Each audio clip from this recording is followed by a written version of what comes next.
That's right. Oh, I that would sent be my slides to you. Fantastic. So Okay, all we'll your just slides are on. everybody's gonna get good. That's gonna show up there. That's right. Yeah, it'll show up there, but if you want to look at it Yeah. ahead of time, this is in here as well. So if you go in, So is she gonna come up here and sit by Kendall? I don't know, do something foolish. We're separated, aren't we? We're the two guys, the token men. Alright, sorry. On your slides. Because I was gonna do it, but if you do it with your fingers. By our rule book, our corporate discipline, the Democrats, all pastors of a local church are automatically members of the WW, even if you're a male pastor. So I always tell ladies I'm a token male. Really? high anxiety.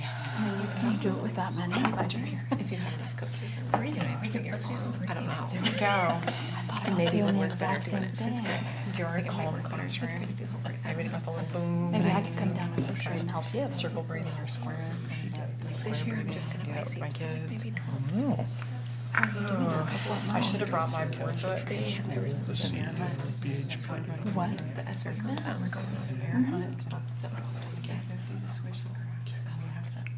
Did the district pay for your teacher training? Is it as good as it sounds? it was like, it's called life change. Was what? It was life change. I mean, just like the way I perceived things, like even just at the grocery store. Oh, I really want to do it. And then I back over that. I was like, I would love for you to oh, you're fine. I mean, her age is like presenting. Yeah. Thanks, right? College, they're scary. Because at first, I tried to do a whole grade level, I was She built was for it. suicide attack. Something Start with about smoke, like that's probably a good idea. I watched last year. We get excited about it. No, I didn't. But the irony, I was telling Ben, the irony behind all, I'm not sure to tell you about, I'll tell you about, I was gonna put one together, so it's like, Here's the elementary, like with my football. yeah. Just putting it out there for Yeah, no, I'm good with that. No, the neat thing for me getting invited to do this, I was putting together suicide awareness, That's fine. not for the community. That's We talked about that yeah. in soccer. To like have you or Shannon go to, but I was like, there were a lot of stuff that was singing and they were like not a lot of fun to look. I was Still like, thinking about. I better not get greedy. You're right. Sit down. Yeah, I gotta do some stuff in fifth grade. All right, Try it. so we will go ahead and get started. Welcome everybody who's here, welcome everybody who's watching either now or sometime in the future to Let's Talk Johnstown, Resources for Mental Health on Stress and Anxiety. Appreciate everybody's patience with the technology piece of things. There always seems to be some kind of hiccup, but we will get there, and the information is there for those that may be watching online now or in the future. We did post a link to Google Slides of the presentation that we'll go through this evening. We do not have the capacity to present the slides in real time as we're going through them here, but feel free to go through them at your leisure as we're walking through this evening. But definitely welcome everybody here that is watching and everybody here on the panel, our panel of experts, as we're talking about stress and anxiety here in Johnstown tonight on the heels of the same Let's Talk Johnstown conversation that we had last year about mental health and suicide prevention. We have many experts here, and I will not take up much more time because I want to make sure that we get to the core and the root of the conversation about stress and anxiety here in our community, ways that we can access those tools to be able to work through the stress and anxiety that's a natural part of life, natural feelings that everybody has, but knowing within our community the growth pressures that we have, the various changes that are happening within our community, within our culture, within our daily lives, the changes with respect to development happening on our doorstep in and around the Central Highway, not even necessarily in our backyard, and then even closer to home within our family units, within our personal lives and the lives of friends and those with whom we share. So we have, have various people here this evening from mental health and recovery boards of Licking and Knox County. the behavioral health care partners, Johnstown Police Department, Pastor Van Winkle representing the local faith-based organizations, and Penny Sittler here as well from Mental Health America of Licking County, who joined us in last year's conversation too. So thank you for joining us. I will let each of them introduce themselves. We also have representatives, from the Johnstown Monroe schools here to talk about stress, mental health, and those tools as it relates to our schools and the children that they serve within our schools as well, and all the different age groups there. So without further ado, I will send this over to Kay Spergel, Tara Schultz, and Penny Sittler to start talking about the initial conversation here this evening. Can I stay here? Absolutely. All right. Well, good evening, everybody. I want to thank, first I want to thank the City of Johnstown for inviting us this evening to have this conversation with you all. It is certainly our pleasure to be able to have a conversation with you. And what my role this evening is to start us off by asking the question, so what do we do now? And basically, next slide. Let's talk about the pandemic, a very, very, very long crisis that all of us have in common that we have gone through. Let's go to the next slide. So usually when I do a presentation, particularly when I've been talking about the pandemic, I talk a lot about myself and my experiences, which really aren't so different than most people's experiences in this life. And so when this thing hit in March 2020, as a little bit of background to you, you should know that in my field, I have an expertise in planning for and resolving crises, both individual as well as community, and as well as disaster work. So I have been known as the queen of disaster and crisis. And generally, I will tell you that I'm an incredibly, really, really prepared person. In fact, for those, how many of you are parents? Do you recognize the BB syndrome? Do you know what I'm talking about? No? It's better known as the baby bag syndrome. Okay, how many of you as parents had baby bags? And what was in your baby bags? Everything. Everything. Okay. I don't know if you were like me, but with my baby bag, when my two daughters grew up and no longer needed diaper changes or changes of clothes, they moved on. I did not.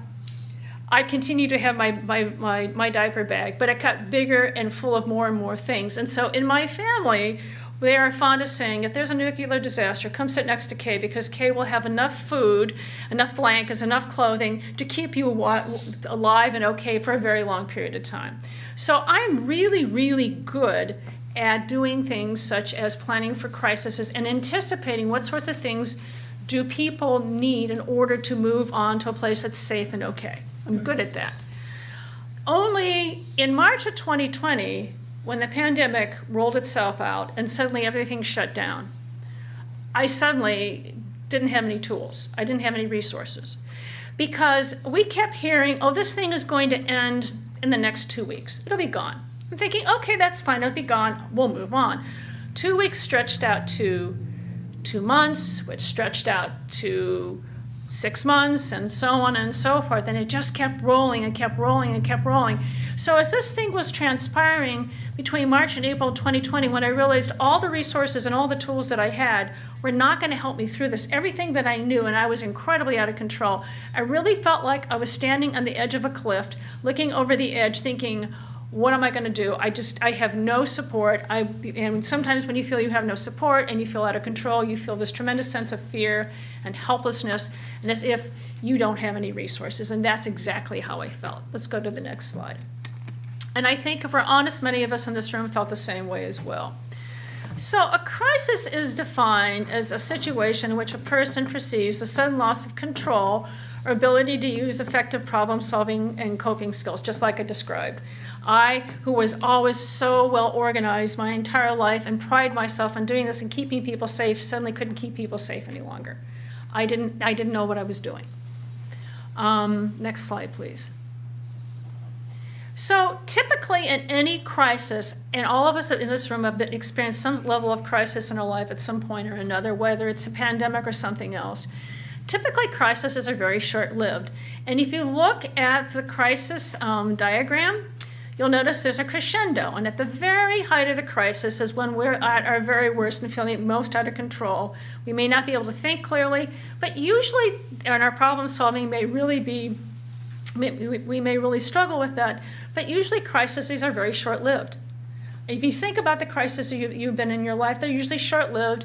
And as you go up and you begin to resolve it, either by yourself or with the help of someone else or other people, you begin to feel more in control. And as you come down on the other side, your problem solving increases and you're able then to move on.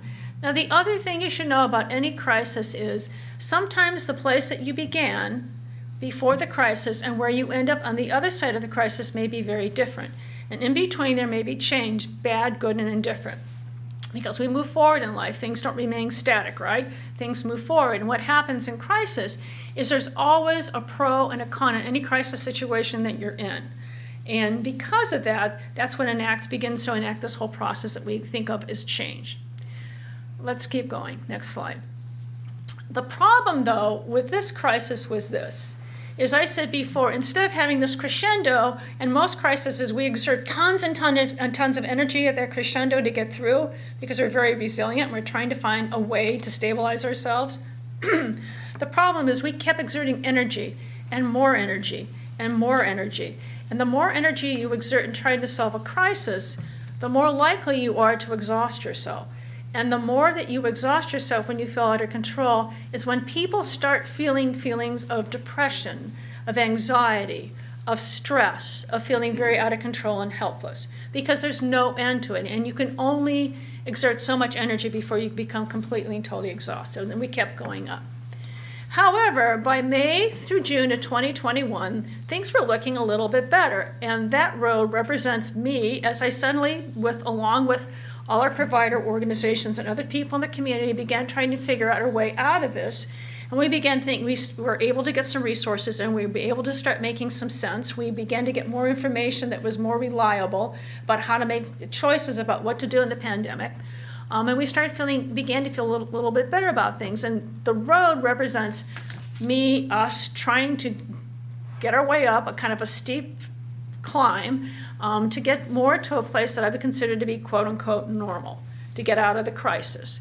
And even though the climb was steep, it felt a whole lot better. Let's go to the next slide. So typically what happens to any of us, in order for us to move forward with anything out of a crisis and to problem solve, we need to have some very basic needs met.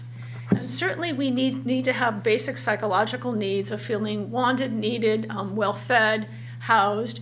But then if you look a little further up in Maslow's chart, you can see that we also have needs of safety and security. If we don't feel safe and secure as individuals, having other needs or the ability to completely see through things becomes a lot harder.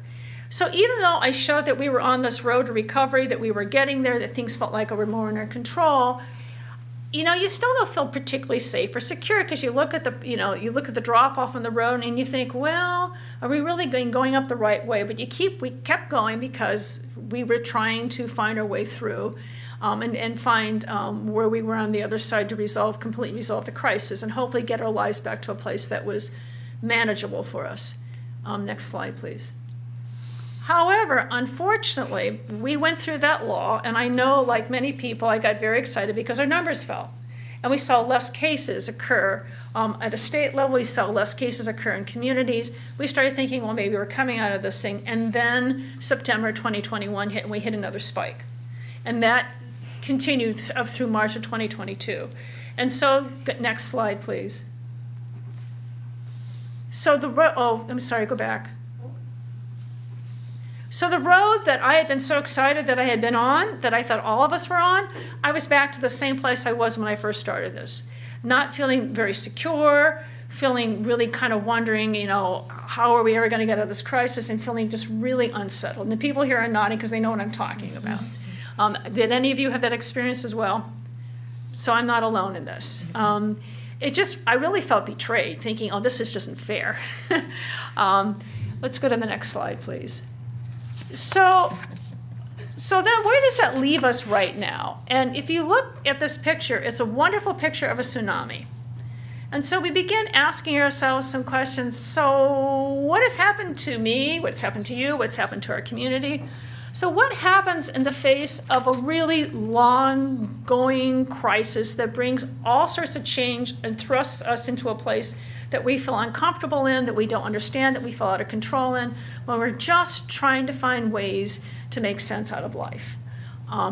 What happens to us when we go to the next slide?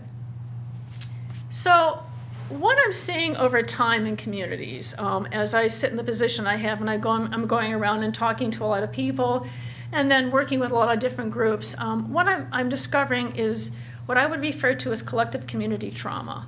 And trauma is any incidence that is experienced by a person that is perceived as traumatic.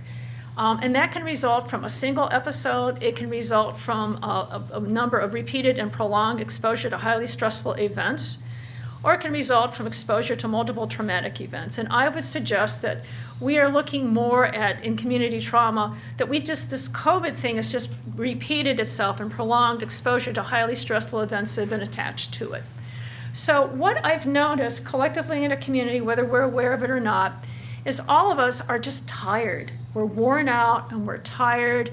I think all of us are very hopeful right now that we've gotten through the worst of it. I'm very hopeful. I will tell you, I'm a little bit hesitant looking at this winter, wondering what the next round, the bout is going to be.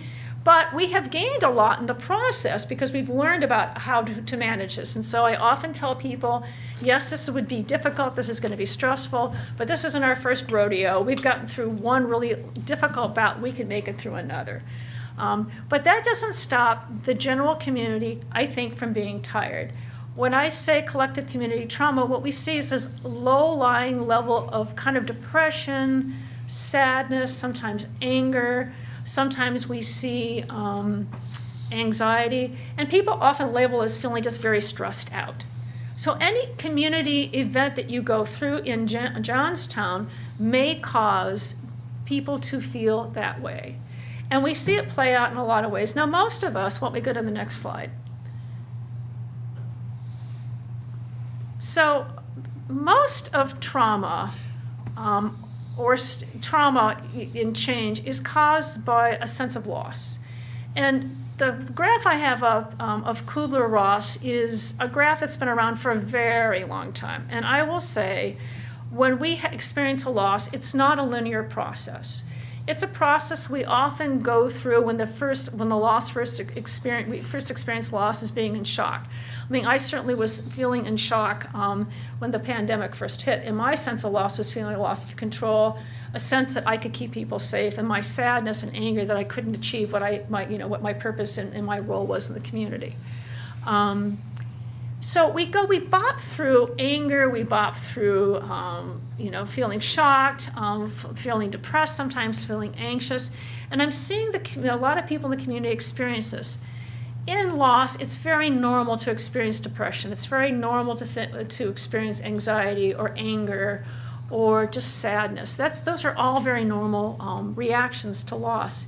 It's when it continues to expand over a period of time that we begin noticing it begins to take a toll on people. And certainly we're going to listen to what's going on in the schools right now and how kids are perceiving change and their sense of loss, about what they've lost over the past 2.5 years with the disruption in their lives. But we stop to think in the community what that means to us and how we're perceiving that and what we're going through with that as well and what we see with that. Why don't we go to the next slide? So, where are we today? And what's going on? Sometimes I feel like we're on this roller coaster of not knowing what's next and how we're going to get there. And so where are we going? So let's go to the next slide. So right now, personally, this is my tenuous piece with the whole thing. I'm now on sort of firm footing on a glass partition looking down. Instead of feeling like I'm going to fall over the cliff, I now have a safety net underneath the cliff. And I think, okay, I'm moving forward. I think I can do this. Many people right now feel that they can do this and they can move forward. And I think the one thing I want to say about loss is this, and I tell people this when they experience loss. Loss leaves holes in our lives. And sometimes people expend a lot of energy filling up those holes. You can't generally fill up a hole caused by loss. You need to let the hole remain open, and you need to move on to be able to figure out where your strength and resiliency lies, to be able to begin to resolve it and start making sense out of life. If you think about things that are structurally built, if you think about a wind barrier, if you put up a wind barrier that's a solid piece of wood and the wind hits it, it doesn't hold up very well, does it? But if you look at a wind barrier that has purposely set holes in it, it's far stronger, and the wind can go through it, and that barrier has a better tendency of staying and doing the job of being able to manage with the wind that comes down. Why don't we go to the next slide? So, keeping all this in mind, giving everything that we've gone through and what we've learned from that, and I think recognizing that as a community you've been through an awful lot and continue to go through an awful lot with change. Let's look at a truth of life. Whether it's good, bad, positive, or negative, the only constant in life is change. My grandmother always taught me that. The only thing you ever have to count on in life is change. It's inevitable. However, and I will be the first to admit it, as a creature of habit, change pushes us out of our comfort zone. I don't like change. Okay, I'll just be really honest, I don't like change. I know there are some people that really embrace it and think it's the greatest thing in the world. I am not one of those people. I don't like it. But change pushes us out of our comfort zone, requiring us to make decisions and to take action in order to address it. So let's go to the next slide. So, did we go too far? Okay, no, we did not. So the art of carving what I would say out of change and how we can make it work for us is the art of carving transformation out of crisis. So as I said earlier, the one thing that happens in crisis is there's always a change because things don't remain static. They move in a progression in life. And we can sometimes take what we learn out of crisis and use it to transform ourselves in a way that's helpful and purposeful as we move forward. If we face change head on and embrace it, we have an opportunity to transform things about ourselves, about our community, about how we view life in general, and more or less how we view our sense of resiliency, being strong in the face of crisis and additional change. So let's go to the next slide then. So the question I asked is, do we really like change? Well, frankly, I think many of us like change only as long as we're in control of it. I know I'm one of those people, all right? Most of us feel comfortable doing what we've always done. I know I do. It makes me feel better about things. And we genuinely sometimes feel that way because we think it's the best possible way of doing things. It's hard. I'll speak for myself. It's really hard for me to imagine a better way of doing things. You know, sometimes I think the only authority in life is my own. You know, like I know best. And well, to be truthful, maybe I don't. Maybe there are better ways of doing things. I think it's hard when any of us have done something for a long period of time, even though we may not think it's the best way of doing it, to make those decisions, to make those changes, to make things better. And frankly, we fear that loss. We might lose something that's meaningful and important to us in tradition, that we're afraid that we're going to lose and we'll never see that again. And that's real. Let's go to the next slide. So, as I said, we all resist change because we believe we'll lose something of value, or fear that we won't be able to adapt to new ways. Even positive change can be very upsetting to any one of us. It's because, as I said, our once comfortable way of looking at life, whether we liked it or not, is different. And change brings with it stress, which is sometimes overwhelming. Let's go to the next slide. So we talk about this notion of transformation because change can teach us to adapt and help us develop resilience. So I want to say that we as people are very, very strongly wired. We are so strongly wired to survive no matter what. And so we are naturally very resilient people. And to have resiliency means that we have built up a set of skills, or we refer to as protective factors, that helped us cope with bad times, when there's change, when there are things that make us uncomfortable, and help us get through adversity. It just does. And whether we do it individually or collectively as a community, we have the natural ability to be able to do that. Sometimes that's hard to remember in the middle of a crisis. That's really tough to do, but it's there. And sometimes on the other side of the crisis, we can look at what we've gone through and say, okay, gee, I really did make that. I can't believe I actually accomplished that, but look what we've done together. We've done this is okay. So let's take what we've learned, let's transform ourselves and grow and learn from that experience. When change makes us better, it's because we have learned how to turn a challenging situation to our own advantage, not merely because change happens. We have made something happen that's important for ourselves, that makes us healthier and makes us better. And transformation helps move us forward. Let's go to the next slide. So let's talk about moving this whole notion of transformation. So this is me. This is where I want to get. I want to get off that glass partition where I'm standing on this precarious place thinking, do I really trust what's going on now or not? Can I really believe that we have figured this thing out, that the pandemic's not going to come back and make things worse, or maybe, worse than they've been, or whatever? Can I really trust it? Can I let go of this, and can I move forward? And so that's me hoping in the future I can take a flying leap of faith and do something and go back and feel better about stuff, all right? That's just me. Now, you can interpret this many different ways, like, will she make it to the other side, or is she going to fall into the water? Which I very well could, but I don't think I'm going to drown, all right? So let's go to the next slide. So what helps us in transformation is this whole notion of healing, and I talked about resiliency. Resiliency comes a lot through self-care. Let's go to the next slide. So I'm a firm believer of the fact that we all have to take care of ourselves first. And George Harrison made this wonderful statement where he said, for the forest to be green, each tree must be green first. In other words, in order for us to have a healthy community, we have to look at our own sense of health and our own sense of well-being and what we can do for us. Because then once we feel healthier and we feel better, then for us to give to other people and to model and to give, whoever we are collectively makes a huge, huge difference. And so sometimes people will say to me, well, isn't it selfish? Shouldn't I put others before myself? Yes, I'm going to guess all of us sitting in this room believe in putting service beyond self, absolutely. But sometimes in order to put service beyond self, we have to take care of ourselves first and we have to heal. Let's go to the next slide. So let's talk about what's the negative parts of stress, which again, sometimes for some people is a form of depression and anxiety and other things going on with them. It's feeling irritable, angry, and or in denial. It's feeling uncertain, nervous, or anxious, lacking motivation, feeling tired, overwhelmed, or burnt out. It's feeling sad or depressed, having trouble sleeping, having trouble concentrating. There's a whole laundry list of things that I'm probably forgetting. But when people start saying to me that they're really stressed out about things, I start asking themselves questions like, okay, so start talking to me. How do you know this? What sorts of things are you going through? Let's go to the next slide, please. So any one of us can survive. Any one of us can survive something.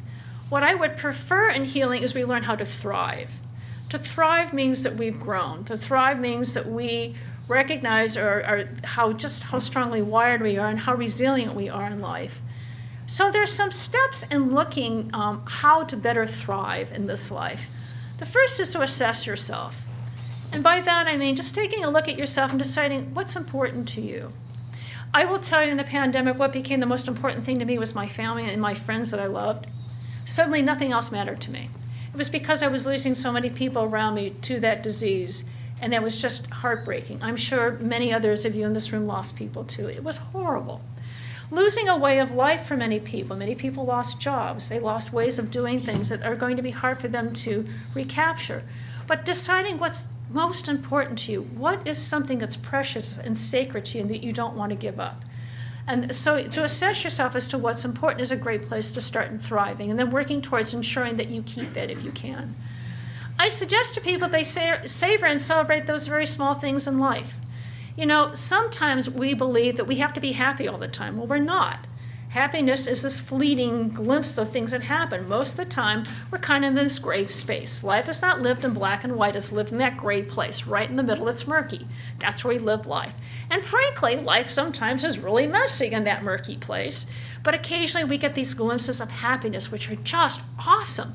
And I suggest to people to savor and celebrate those small things. They're amazing. And they really can keep us going and really help us to heal, leading to us to thrive more. I also suggest strongly that people think about living in the here and now if they can. So I talked about loss and the holes that people try to fill. And a lot of people in sorrow and grief try so hard to fill those holes that they end up living in the past more than they do in the here and now and the present. And again, loved ones that we have lost are important to us, and finding ways to savor and celebrate those small things about loved ones can be a good way to move forward sometimes. They can be very beneficial to people.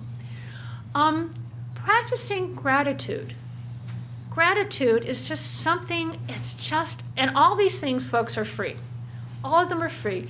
Practice gratitude, and I will tell you, practicing gratitude at times was very difficult to me during the height of the crisis. There are mornings I would wake up and think, oh, I have to go to work.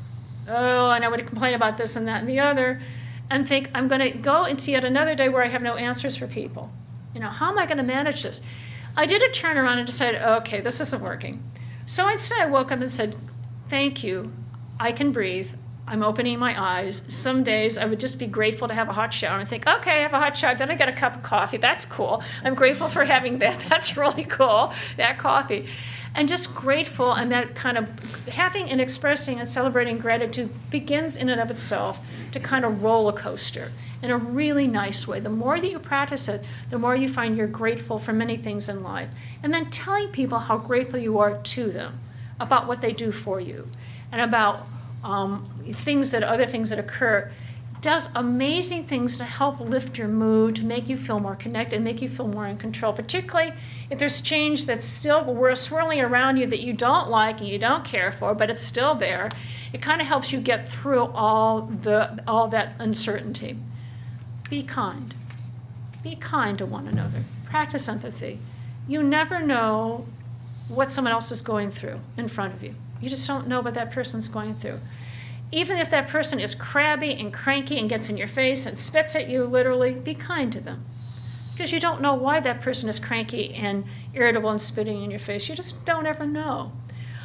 Even if it's something so simple as when you're checking out at the grocery store and the person that's checking out is just tired and just struggling, just saying and meaning it, so how's your day? How are you today? Just taking the time to have a brief conversation and really meaning it. As a society, we have a tendency to say to people, we ask, well, how are you today? And we don't really expect them to tell us really how they are. We don't. We really don't want to hear that. We want to say, well, I'm okay, and then we want to continue. Instead of doing that, really mean that. So how are you today? So what's going on? And just having a conversation. It means a lot, that kindness. There's some research out there that suggests that practice gratitude and kindness not only is good for the other person, it does amazing things to you inside. It really does.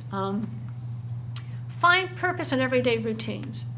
Find purpose, find meaning, and small things again. Because there is purpose there. Things are important. Take breaks from the media. The worst thing I could have done through this entire pandemic or through any crisis is I paid such close attention to the media, and we got such mixed messages. And I was trying to follow and find guidance, and it was rough. And it I personally found it very traumatizing at times. I needed to get information. I needed to find better ways to sort through it, and I finally learned to do that. And I stopped going on social media. This came a point where I just stopped and said, that's it, I'm done. And I just went to credible sources that I could find, people I could talk to get information that I needed in order to move my system of care forward. Connect with others. So probably the greatest thing that any of us can do is to have social connectiveness. It makes a huge difference. Connect with others. Help others connect with you.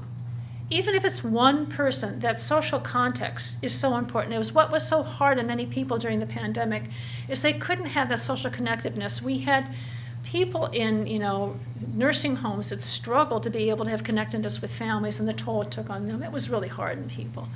That sense of connectedness with one another is really, really important. It keeps us healthy and well.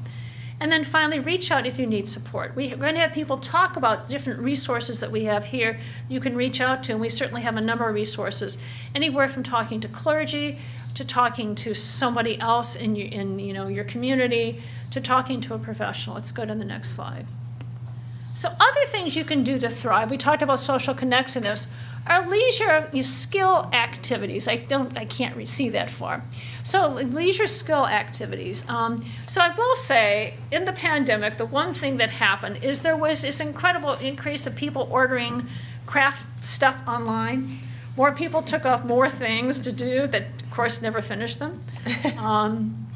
I have a neighbor decided he was going to knit, and he bought the knitting needles and the yarn and never did anything. But his heart was in the right place, and he gave them to me, so I'm now knitting. So there you go. Volunteering is a wonderful way for some people to get beyond self. Giving to others, putting service above self can be a wonderful way to thrive. Exercise. If your doctor says it's okay, there's all sorts of studies that talk about even if you take a stroll around the block after supper, it does great things to you. It makes you feel so much better. It gets you out. You can practice mindfulness out in nature by just looking at the beauty of this world and looking at the change of seasons. It can be an absolutely healing thing for many people. Nutrition, sleep. It's very hard to thrive when you don't have enough sleep and you're feeling sleep deprived.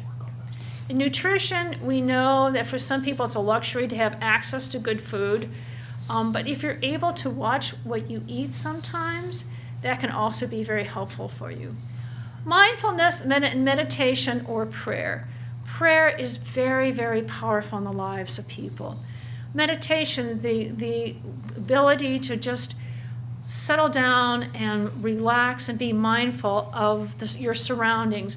And actually, in mindfulness, one of the neatest things any one of us can do is to breathe correctly, is just breathe. My grandmother used to say, I just got to get a moment to catch my breath.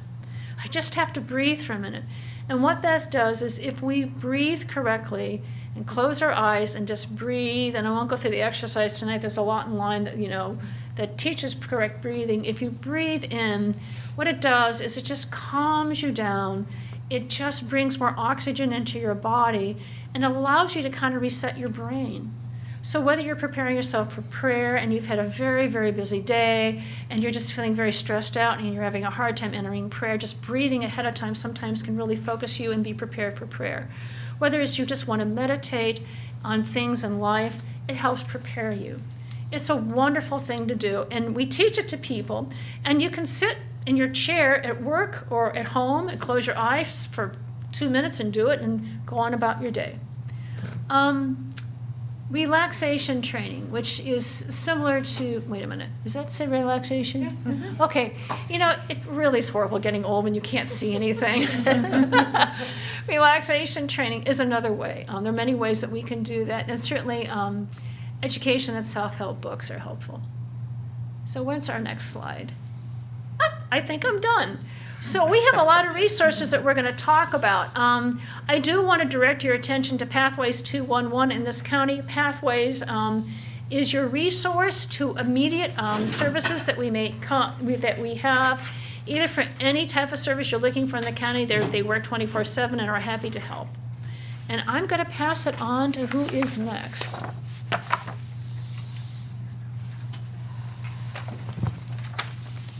So I think it's the schools. Actually, I think next up we have Kate St. James, potentially. Unless you have to in a different order here. Oh, you're right, it is Johnstown School. Okay, it's passing down to Johnstown Schools. There we go. Right. So at our schools, we have identified support people at each of our buildings. My name is Shannon Cox, and I work primarily at the high school. And we have Jenny Herr, our school counselor at the middle school, and Kendra Arbogast. And we're each just going to share a little bit about the services and programs that we have embedded. But I know that the biggest thing that we want to emphasize throughout our school buildings is that we partner with parents to create the bubble of safety, like Kay was talking about, that folks need to have to thrive. And so when kids feel safe, they can learn. And when they don't feel safe, it's really hard for them to learn those skills, whether it be tying my shoes, counting to 10, or algebra, where our goal is to create that bubble of calm and safety in their day, give them folks that they can come talk to, and parents, folks that they can partner with for their children's safety. So some of the ways that we do that at the high school, we make sure that we pull in community partners at all junctures. And so through Mental Health America, they offer a program called Sides of Suicide. And we make sure that twice a year that program comes into our building to present to our juniors and present to our freshmen. That lets them know, it kind of normalizes these feelings of stress and anxiety and depression to say, hey, you may be experiencing these things. Here's the vocabulary around how to talk about that, and we do that in very age-appropriate ways, which is why we're so very, very thrilled and privileged to have our community partners come in, because they do this, their staff, they do this all day, and they make sure that it's appropriate for our community and for the age of the folks that they're presenting to. And so we do that to give our kids voice, but also to let us know our students who are struggling, so that we can reach out to them and reach out to their families and find that pathway to thriving.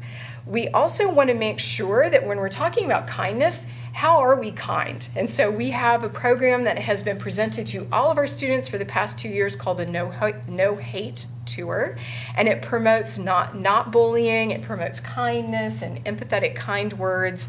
And so we kind of, again, we're emphasizing how are we kind to each other? How are we creating that safe and supportive environment for all of our students? We also know that sometimes when folks are stressed, the coping mechanisms that they use might not be the most healthy. Our kids are no different, especially when they're getting to be that 17, 18 age range. And so we do bring in through Pathways, the same program that we'll do our 211, they will bring to us some prevention curriculum like anti-vaping and how do we look out for signs of substance misuse. So we know that kids can use substances, but especially when they're not using them in the healthiest ways, how do we make sure we educate our kids about why that's dangerous and why those might not be the coping mechanisms that are the ones that we would prefer. They're really not. It's not that just they're not. But that sometimes you have to tell the kids things in ways that they want to hear them. We train all of our teachers through our conversations with them day to day, but also through coordinated efforts through behavioral health care partners, through Mental Health America, on how to recognize trauma in our kids and how do we create our curriculums and our lesson plans and just our day-to-day interactions with kids. So our teachers are trained through professional development on trauma and response strategies. We partner with our first responders through Handle with Care, and that is a statewide program that allows our first responders to let all of our schools know when we might have a student in our school and our family within our community that we do need to handle with care. And again, that's a trauma responsive strategy to ensure that we are meeting not only our kids, but our parents and our community where they're at. Health class is a graduation requirement, which is great, right? Because it does cover some aspects of mental health, substance use, and how do we take care of ourselves. And then through all of our buildings, there's a confidential mean for all parents, students, or staff to reach out and say, hey, I think I'm experiencing a problem. Can I talk to somebody?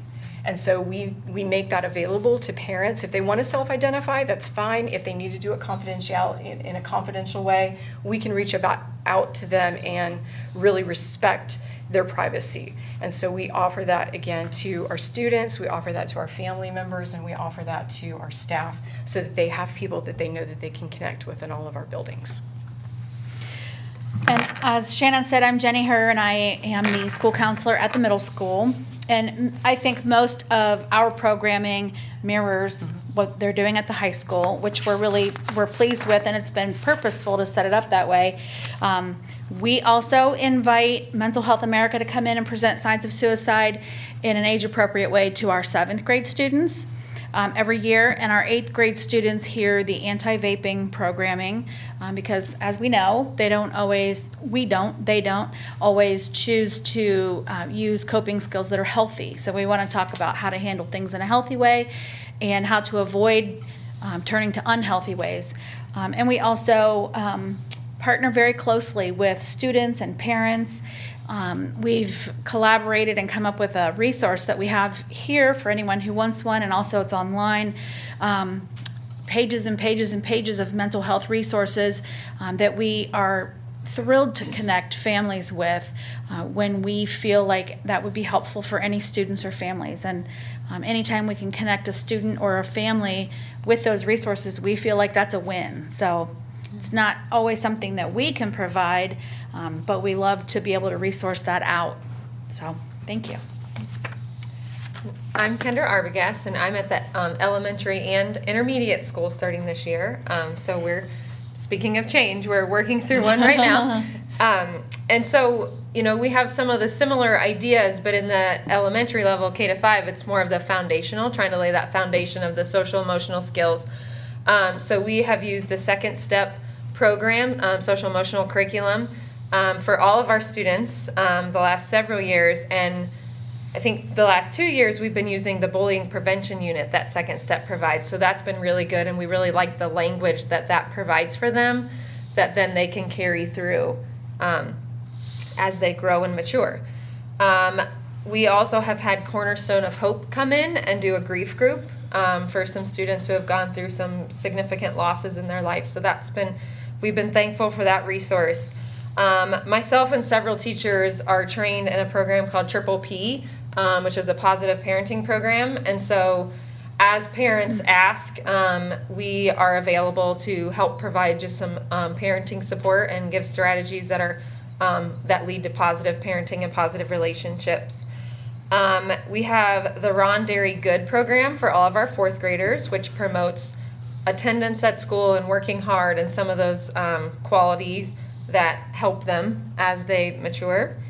And then I also meet with kids individually, small groups, do classroom lessons just to, again, lay that foundation, that groundwork that emotions are okay, and this is what we're going through, and these are some coping skills, things like that. And then I'm really excited because recently I got trained in ROCKS, which is Ruling Our Experiences, which is a program that works to empower and build confident girls as they grow up through life and have to make a lot of hard decisions. So those are some of the things that we're doing at the elementary that feed into the big things that are happening at the middle and high school.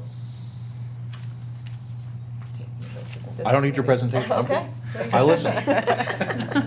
Took notes. Is it May? I think next up we have, if we're going in the order of the presentation, it's Kate St. James. Well, hello, everyone. I am Kate St. James. I'm the CEO for Behavioral Healthcare Partners, and I love everything that I've heard. I always learn things from Kay. Every time she speaks, I learn just a ton of new things. But, you know, some of the things that you talked about, the stress that people are experiencing, anxiety, depression, general just feeling not yourself. These are some of the things that we hear. You know, maybe I feel sad, or I feel stressed out, or I'm just not myself recently. So what do we do in that situation? And that's what I'm here to talk about. You know, if you break your arm, right, you go to the doctor, they take care of it, and it heals. Mental health and addiction treatment is the same way. It's not going to stay broken forever, and we are here to help through that healing process. So actually, if you can go back one more slide, we want everybody in the community to know us before you need us, because the time to learn about us is not when you're in a crisis, not when a family member is in a crisis. We want you to know where to turn should something like that. Hopefully it doesn't, but if it does, we want you to know where to turn. You can go to the next slide, please. So I just want to give a little bit of a background because we may be known in the community, we may not be known in the community. But we are your behavioral health provider. Some of us may know us by different names. Mound Builders, the Cheryl Kramer Behavioral Health Campus, and we are those things. So those two great organizations came together about 13 years ago and merged to create Behavioral Healthcare Partners. We serve both Licking and Knox County. We are a 501c3 charitable health organization. We are nonprofit. We have over 150 staff in both counties. So the folks that you would potentially see are your friends, your neighbors, your family members. We are local, so we know you, and we want to be here for you as well. We also have 10 facilities. We have 2 that are in Knox County and 8 that are in Licking, and I'll talk a little bit more about that in just a few minutes. So next slide, please. So who do we serve? That's kind of an easy question to answer. anyone and everyone. We see folks from early kids, and we're talking the little guys, all the way through lifespan. Individuals, couples, adults, families, children. We serve over 6,000 people every year. And we're very proud of the work that we do for all of the communities. We also are so committed to serving people where they are. So we can provide help in our offices. We can provide them online. We can provide them over the phone. We have treatment facilities that are inpatient. We're also really embedded in the community. We're in many of the school systems. We do work with the jails. We're in the courts. We're in Head Start programs. We're also embedded in the emergency rooms, LMH and KCH. We also want to make sure that people understand that it doesn't matter whether you can pay or not for services. We accept all insurances, public and private, and we never turn anybody away regardless of their ability to pay. Next slide, please. So I won't go through all of these things, but suffice it to say, we provide a fairly comprehensive amount of services and level of services, again, from outpatient services like counseling or care coordination out in the community, psychiatric medication prescribing. We do a lot of work in the outpatient settings, in the community, and as I said, we also have residential programs for mental health and for addiction treatment. But there are two things that I really want to focus on today, two things that we offer through our organization that I think are really important, particularly for people who are feeling stressed, because unfortunately, sometimes a stress becomes crisis. Sometimes stress can become emergent. Next slide, please. So the first thing that I want to talk about is our crisis help. We are your crisis provider. We're the only crisis provider in both Licking and Knox County. We are available 24 hours a day, 7 days a week, all year long. It is very easy to access us. If you or somebody that you know is experiencing a mental health crisis or a drug and alcohol crisis, again, very easy. You can get to us through 211. You can also text your zip code to 898-211. You can call us at the 800 number, which is 800-544-1601. I'm saying all of these off because I know that people online, you may not be able to see these slides yet, and I want to make sure that you have these numbers. But again, you should not ever feel like you would have to suffer through a crisis alone. And certainly, if you are concerned about a loved one, please reach out to us, and we'll make sure that we do whatever we can to help. Next slide, please. So the other thing that I want to talk about is what happens if it's not quite an emergency, but it's also not at the level where you can wait to get in to see somebody, that you can wait to schedule an appointment. We are so thrilled to be offering behavioral health urgent care. This is something that is absolutely brand new to the field of behavioral health. There's a lot of talk about it, but there's very few of these actually nationwide. There's only a couple in the state. And again, we are so proud to bring this to the community because we've been very intentional. This isn't just another crisis department. Again, we want people to think about this as really analogous to physical health urgent care, right? You need help in the moment. You don't need to go to the emergency room, but you can't wait. No appointments are necessary. In fact, we don't take appointments. They're all walk-in. We can see kids who are 12 and older, all the way up through adulthood. We have counseling services. We have psychiatric med prescribing. We can help with any sort of linkage or referrals that people might need. If you're seeing another provider, you don't have to be a client of BHP. You can still come in And, you know, we will definitely support you going back to your own provider because you've got that relationship. But if you don't have somebody who's working with you, we can help you along those lines as well. We have 2 urgent care locations right now. Our first one was opened last November in Newark. Our second one opened in February in Mount Vernon, and we are in the process of opening one in Johnstown. We just need to find the location. So I will encourage anyone who would like to reach out to me. If you know of some space, I would love to hear about it. I think Shannon's going to start calling people when she leaves. Yes.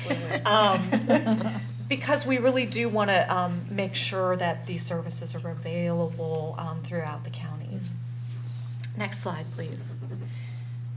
So the last thing I want to say is really about preparing for the future. We know there is a lot of change that is coming. We've talked about change a couple of times here. Not only for the Johnstown area, not only for the county, but I mean really for this region. And I know that there's a lot of good that's going to come from this change, but I know there's also a lot of anxiety that's coming with this change. Do we have the right resources? Do we have enough resources? What does this mean when we have a lot more people moving into this area? So I want everyone to know that at Behavioral Healthcare Partners, we've been really thinking about that. How are we being proactive to not only make sure that we have the right amount of services right now for the communities, but also how do we prepare for what the future is going to look like? So certainly the behavioral health urgent care clinics are one of our ways of addressing the needs right now, but starting to prepare for what the future looks like. And then the other thing that I'll say that we're doing is we have started to develop a behavioral health emergency center. So as you know, a lot of times people may call our crisis line if they're in need of help, if they're in an emergency situation, or more often you'll find people will show up at the emergency room. And both hospitals will say this, so I'm not speaking out of school, that they are not equipped to handle the mental health and the addiction emergencies. And they're not the best people to address them either. So we are, as I said, we are developing and we'll be building shortly a behavioral health emergency center. So people can come in, they can be in an environment that's going to be just really focused on where they are in terms of their own mental health or their addiction needs. We'll be able to help people stabilize in a very short period of time, hopefully help them get home.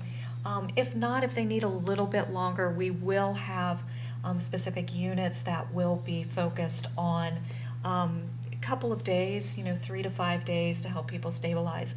We will be offering these services for children 12 and up through adulthood.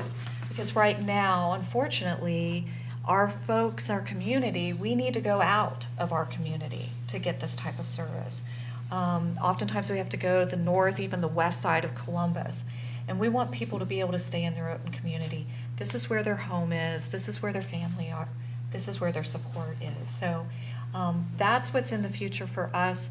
I am happy to, for the folks who are here, have more conversations about this, and I certainly hope anybody online, if they have questions, to please feel free to reach out to me. Happy to answer any questions or have any conversations about anything that I discussed. So thank you very much. Thank you, Kate. Pastor Van Winkle. All righty. Before I begin, I just want to start by saying that unfortunately, and I mean very unfortunately, challenges related to mental health and trauma have a stigma. And fortunately, the church and faith-based organizations are here to assist individuals with finding that that's actually okay, that they have mental health challenges, they have experienced trauma, and we're here to listen and walk alongside of people. I'm Pastor Matt Van Winkle. I'm with the Johnstown United Methodist Church. However, I'm not here representing the church where I pastor. I'm here representing the entirety of the faith-based community in our surrounding area. As such, I'm not here to promote any particular doctrinal standards or churches, although I have a preference. You can probably guess which one that is. But in reality, the faith-based communities have a very important role to play because we have the privilege of coming alongside of families and individuals when they experience the challenges of mental health and trauma and crises in their lives.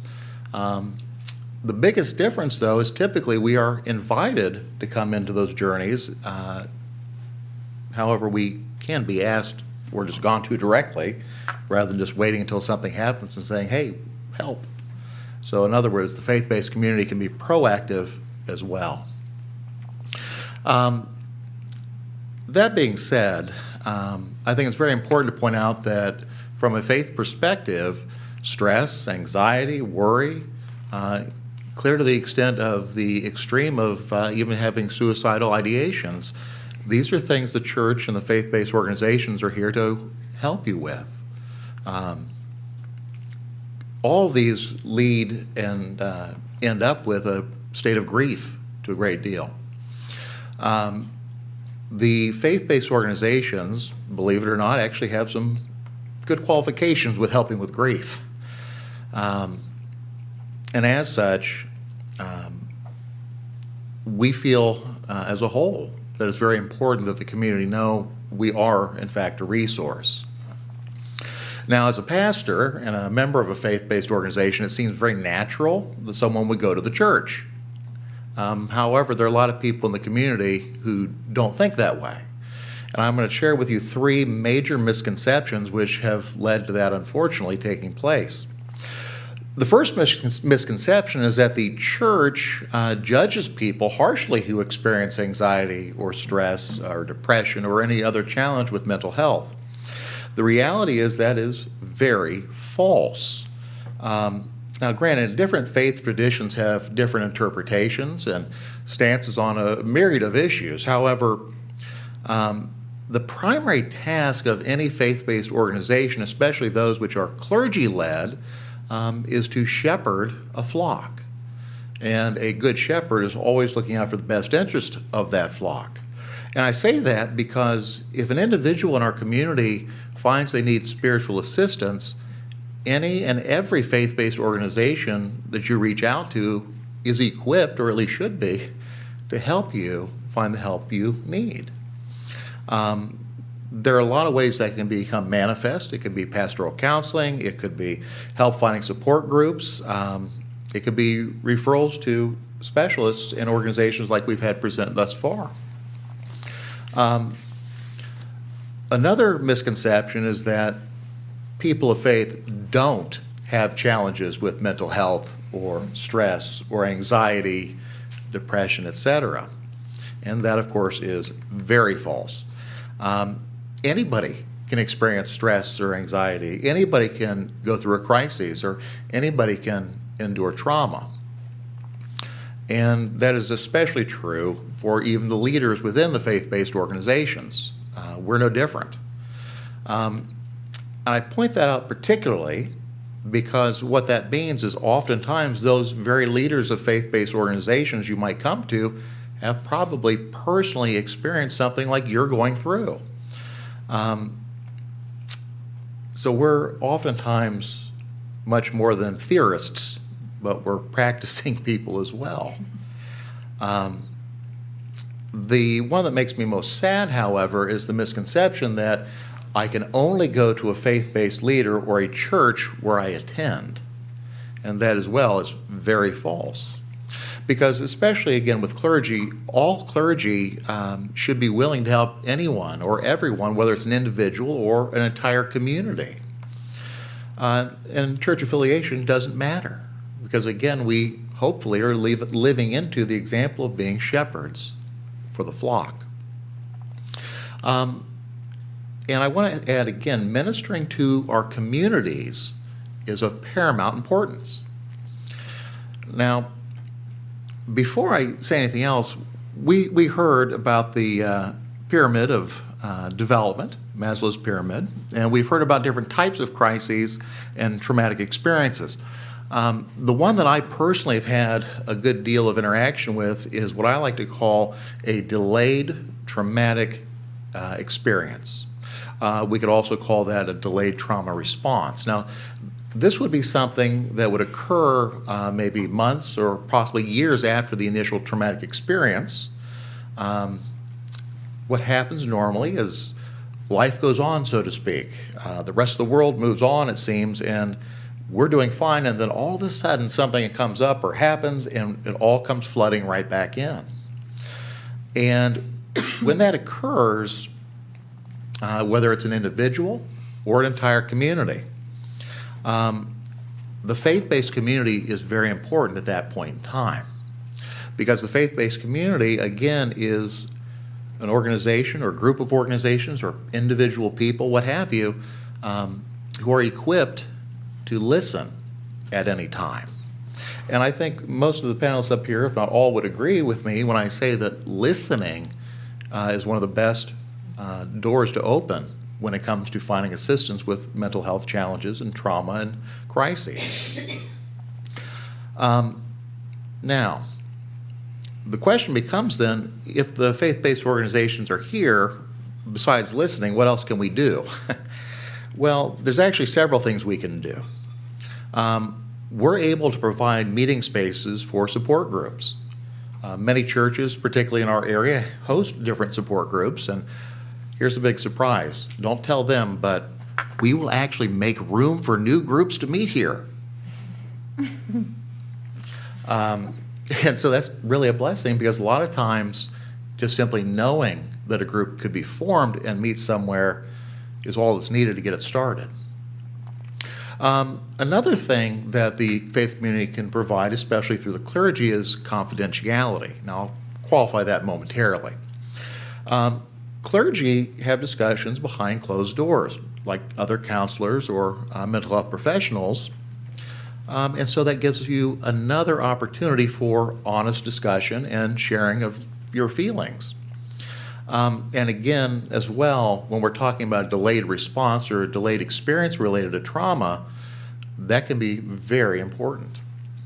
Now, I said I qualify the confidentiality. I do have to say that clergy are mandatory reporters, which is important to point out, because if you are sharing something where you are potentially going to harm yourself or another, or there's a situation involving potential abuse of any type of a minor or vulnerable adult, we will make a referral on that to the appropriate parties.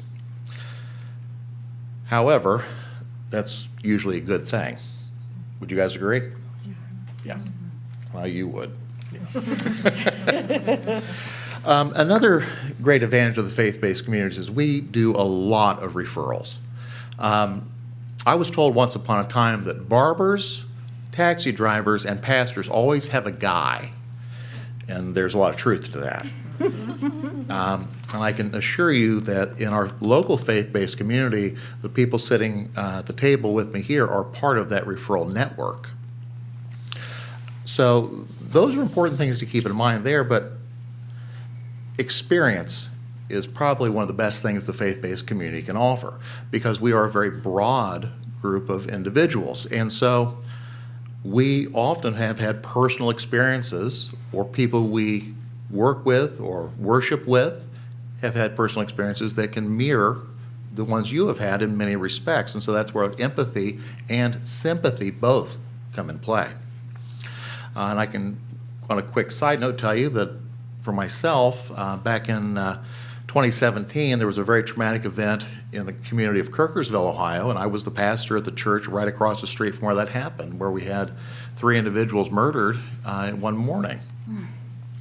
And I can assure you that our church, as well as the other churches in town, as well as the Red Cross and other crisis organizations, all came together as a support community for the residents who lived in that particular community, if that makes sense. My favorite thing, again, though, to reinforce is a listening ear. We will always, always listen, no matter who you are or how many of you there are. We will always listen. Now, speaking of that, there is going to be an upcoming opportunity for members of our community or people who want to drive in from far away. That's fine, too. I'm going to be hosting a bereavement and grief workshop actually here in the council chambers in not much longer. I say not much longer because I'm still working out details with the council schedule and the building use schedule.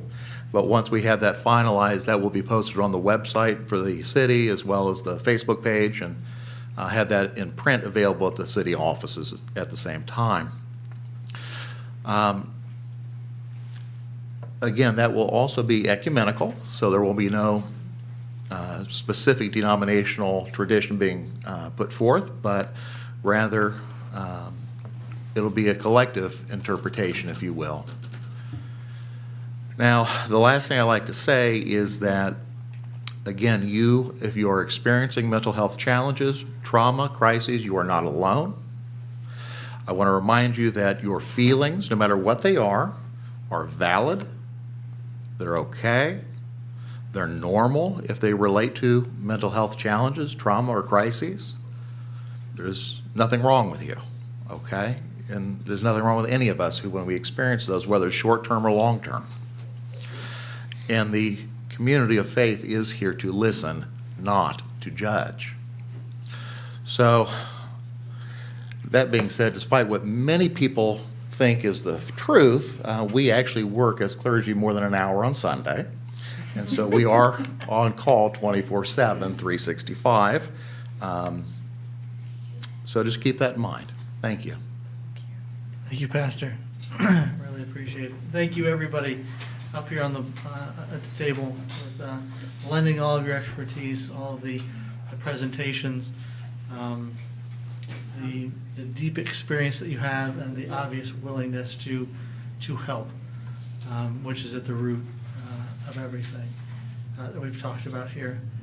I had a couple follow-up questions just to put out there. I haven't seen any posted online, but maybe a couple questions that could be in the back of people's minds. And then we'll certainly have some time here until, I think, probably about 30 minutes or so, 20, 30 minutes after the presentation formally ends, in an on-call type of setting in case there are any comments or questions that come up on Facebook or any of the social media to make the experts here available to that end. First question I have, and it was one that we kind of touched on too last year, is when you talk about stress, you talk about anxiety and some of the triggers and things like that that may happen with a particular individual.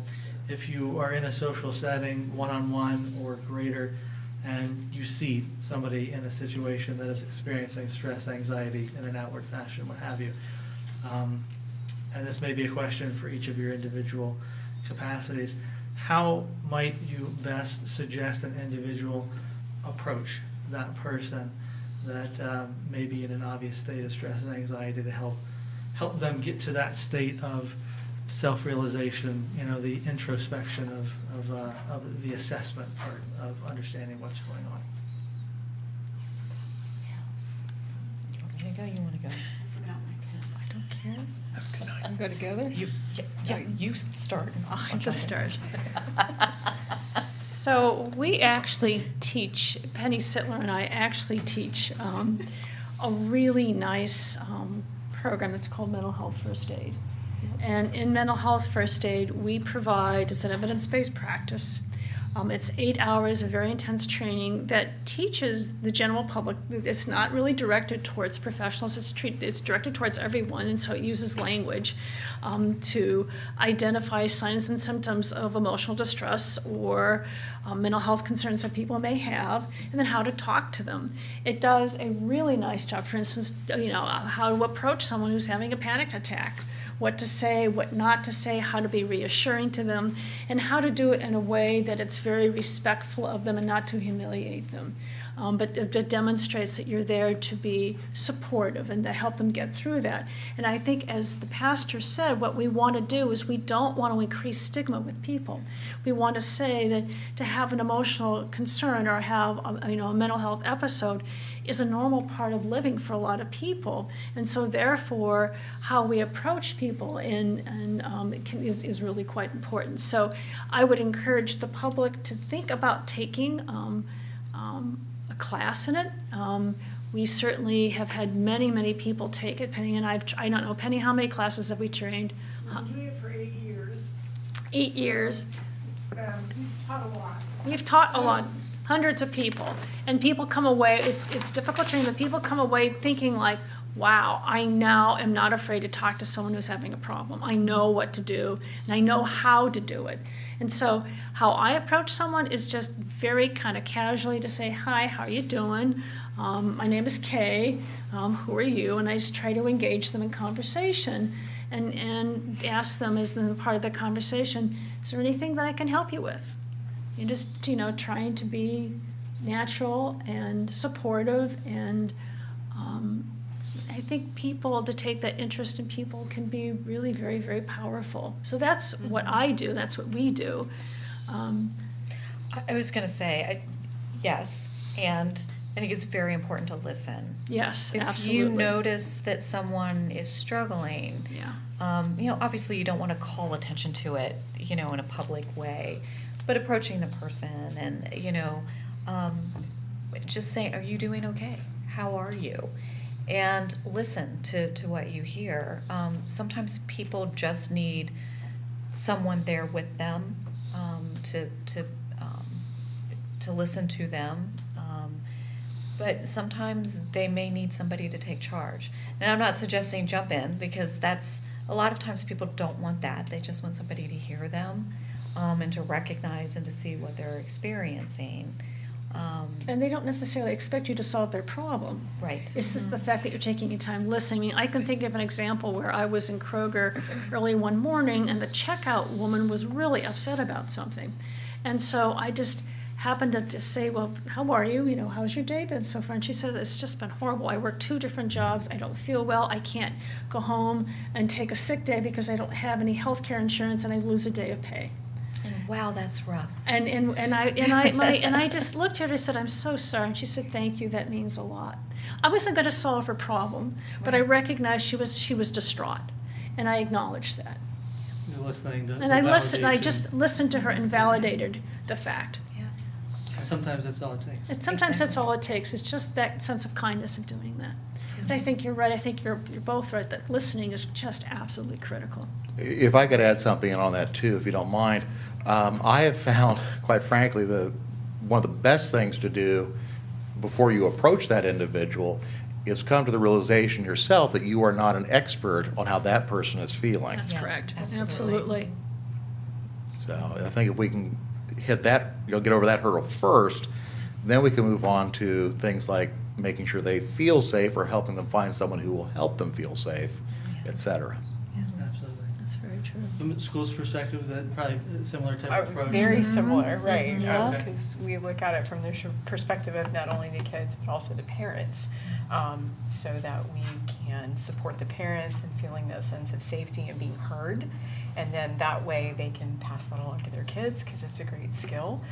Like when Kendra does the triple P and the positive parenting, kind of walking them through that, and then coaching our kids how to use that with each other.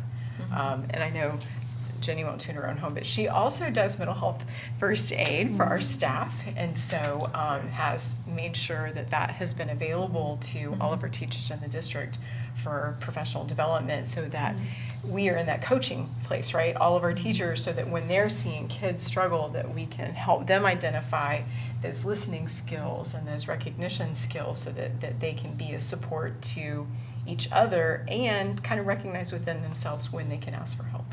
And students obviously can approach any one of you or Absolutely. their Sure. teachers, because they're having some of that same Yeah. training as well. Sure. If it, I'm sorry, No, please. go ahead.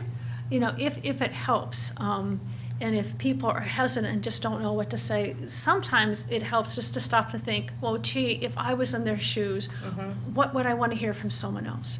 What would help me in that moment?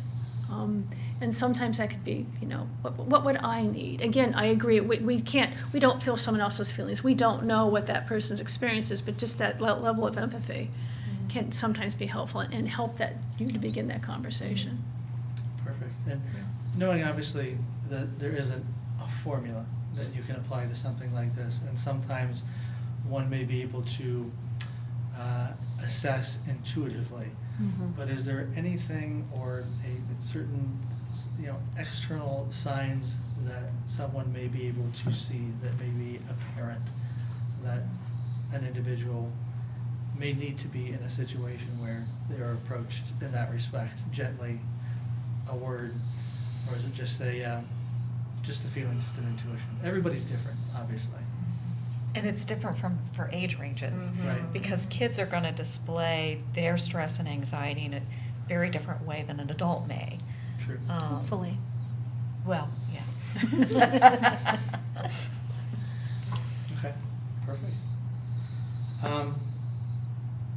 If somebody is in a situation, and they have assessed themselves, understand that they're in a situation that is getting increasingly, putting them in an increasing state of anxiety or stress, what would be a recommendation to, say, remove themselves from that situation?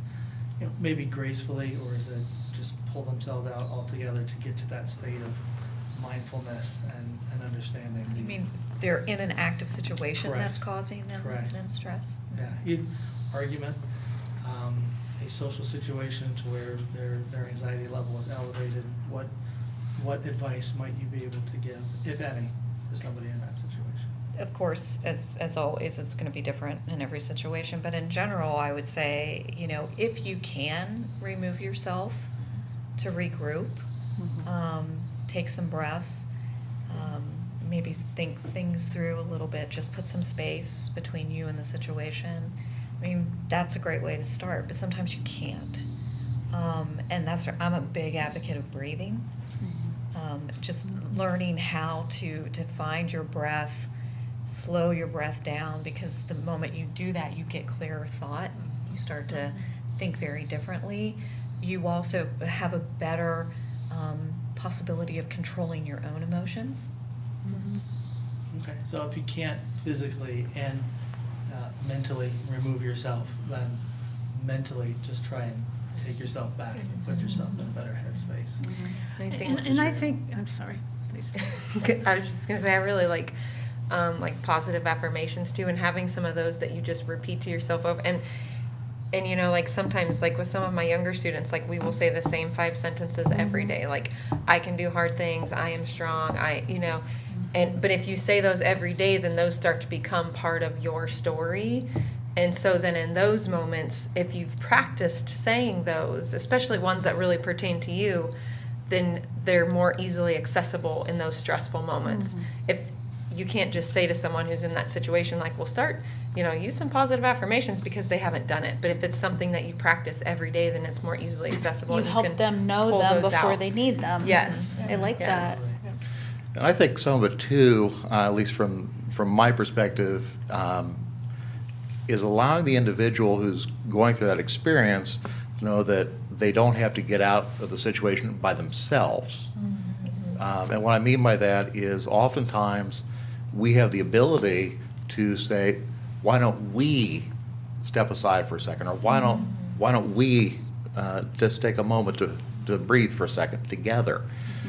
Because I've found personally, and actually experienced it working fairly well, where when you step out in a we situation, it's nurturing and comforting right out the get-go. Of course. And sometimes they either don't know or struggle with how to do that breathing. And so sometimes if you can just not even tell them what to do, but just model it. breathe that way, then they will match yours. So that modeling can be really, Oh, really absolutely. important too. Was it Fred Rogers that said, "Look for the helpers"? Yes. And I think all of us here strive to be some of those helpers, and it's okay to ask for help. And so if you need a we, that's what all of us would always in our community strive to offer. Doesn't matter if we're at school or at Kroger or attending our church or taking a walk in the dog park, right? Like, we want to be those people who are the helping folks that you can come to if you need that help to take a breath or Absolutely. recenter. I think everybody is kind of, Just as far as like a moment of physical altercation or a situation that you know you shouldn't be in, everybody knows right from wrong. So they know that they shouldn't be engaging in that activity. And what she said is, what I've always told people is, the first thing you should do is just stop, walk away. Everybody can always walk away. Take a deep breath, and then just don't re-engage. Because if you re-engage, you're probably going to be dealing with me. So you shouldn't be. Like I said, everybody knows right and wrong. And, you know, I think everybody in this group basically said what I've always said to those people and in those moments. Even if they do want to engage, they know that they shouldn't. So, What you're suggesting is not easy, but it's very simple. yes, yes. Just, Like I said, they want to engage, but they know that they shouldn't. sure, of course. Because the end result is possibly jail or charges or Right. things of that matter. So, Well, and I think too, you know, all of us teach people personal safety. And sometimes situations are not personally safe for us to be in, either physically or emotionally. And so it's really okay to walk away. We want to say that we can fix things, that, you know, we can make things okay and we can talk things through. And sometimes you can, and you can engage in really good constructive problem solving and conflict management. Other times it's just not a good space. And sometimes you have the luxury of saying, I need to take a step back, I need to go breathe, I need to do whatever. And sometimes you don't, you just have to go. And I think that's hard for all of us to learn. You know, we have more of a tendency to want to stay and try to make it okay. And sometimes the only way to make it okay is just to leave. It seems like a common theme that everybody has kind of touched on is habit beforehand. Yeah. So know before you need it, practicing before you Yeah. need it, because then it becomes a positive relationship when you're repeating a phrase, or you're repeating a prayer, or saying a prayer, or a word to help you calm down, or something like that. Mentioned taking a break from media, which you could probably equate to, you know, just general noise overall, whether it be actual physical noise or just mental noise, just to step away for a minute.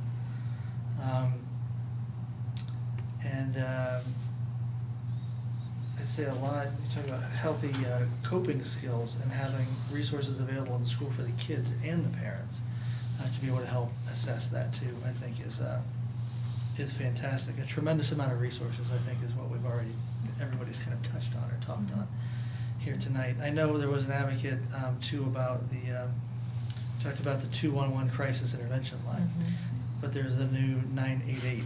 Yes. Yes. Right? Yeah. Do we want to touch on that at all? Is there anything? You want to give it a shot? Yeah, absolutely. Folks can dial into 988. Yes. It will help link them to the crisis services in their community. Just one caution about it. There's a little bit of a glitch that has not been corrected yet, Yeah. which is it goes off of your exchange. So, you know, I have a 614 exchange. If I were in New Hampshire and dialed 988, it's going to access Franklin County services as opposed to services where I am. I still think 211 for the moment is a great way to access the services, and of course 911 too. You know, if you all else fails and you can't think of where else, 911 can help figure out where you should go. Perfect. The 988 number, just to clarify as well, the National Suicide Prevention Lifeline, the That's correct. Yes. 1-800-273-8255, Yes. still applicable, Yes. still Yes. works, Absolutely. in addition to that 988 Yeah. number as well. Yeah. Yeah. And they will eventually help you work back to where you need to be. Yes. It just may add an additional step that for some people in crisis, they may find a little discomforting. However, Right. they're working on the glitches. It's brand new. Right. And so, but we're really very hopeful. The idea was to have 988 was to be less stigmatizing than some of the other numbers that we had, because it's closer to 911. And Yeah. it's not a 1-800 number Yes, that you that you- have to, in a time of crisis, try to Remember, yeah. Right, which is not Yeah. helpful. Perfect. Got a couple other comments here, but I want to make sure that we open it up if anybody has any questions, if anybody's seen any questions posted anywhere. Everybody's taking a media break. Huh? That's right. That's right. They took Kay to heart and they signed off. But certainly, if there's any final thoughts from anybody up here on the board, I don't want to put anybody on the spot, but. I just want to speak to there's so many resources, and I'm so thankful for those, but, you know, I work with kiddos who are not 12 or older.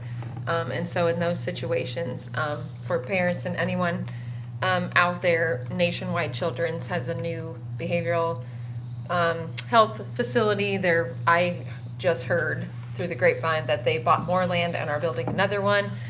So currently, as far as I know, unless these ladies know more than I do, nationwide is the best option for kids under 12 at this point. So we do have a local service I'm going to have Kate talk about, which is really excellent. When she, Yeah, so we also have a kids mobile crisis. Oh, yes. Yes. Yes, and that's through 211, right? Yes, absolutely. So again, at any age individual who is in crisis, access 211, and they can activate our mobile crisis.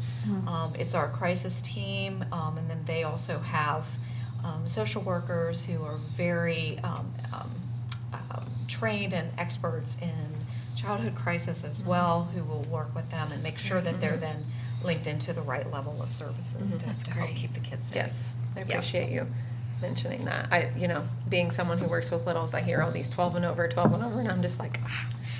So I wanted to make sure we had Listen, something out there phase 2 for us is the 12 and under, I- but you Yeah. gotta, Oh, yeah. you gotta Yes. start. No, I- right, yeah. We hear you and we I feel your understand. pain, we really do. so the mobile crisis team is kind of cool because it's really family focused. Yes. It really is driven by what the family feels that they want to do, and they help define the crisis. And we do a lot of safety planning with families, and it's been around since, 2014?